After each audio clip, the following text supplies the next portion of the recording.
સીતારામ સીતારામ અમારા નવા બ્લોગમાં તમારું સ્વાગત છે।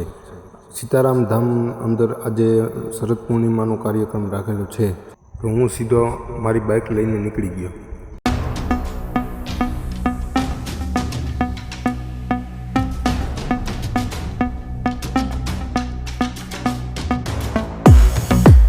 આપણે સીધા જ પહોંચીને આવી ગયા મંદિર ઉપર દાદાના દર્શન કરવા।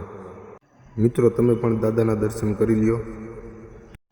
દાદાના દર્શન કરીને આપણે સીધા જ આવી ગયા વલ્લભદાસ બાપુના દર્શન કરવા, અને દાદાના દર્શન કરીને પહોંચી ગયા સીધા યજ્ઞ તરફ પહોંચીને સીધા મારુતિ યજ્ઞના દર્શન કર્યા, જયદીપ બાપુના દર્શન કરીને સીધા આવી ગયા ભોજનાલય તરફ આવીને જોયું તો અહીંયા બપોરની મહાપ્રસાદની તૈયારી ચાલુ હતી।